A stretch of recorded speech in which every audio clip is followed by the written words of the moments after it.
What do you say about protecting seniors? I try to break it down so it doesn't get too overwhelming, because just like us, seniors, as soon as they start getting overwhelmed, they just shut down. So try to start talking to them about gathering their important documents around their home so they know where everything is, make sure somebody else knows where it is.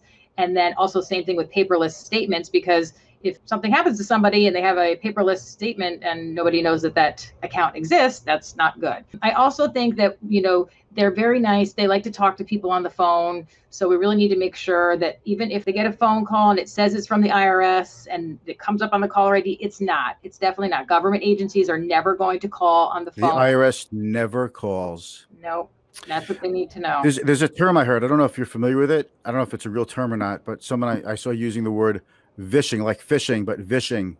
Voice phishing. Sometimes they're calling and they're saying they're from the Social Security Administration office and they're going to give them a cost of living adjustment, so they need to log into their account. So now they've got these people on the phone. They're having them log into their account and then share the screen with them. And then they say, look, we're giving you a deposit. See, look, we took the deposit. Hold on, the screen's going to go black.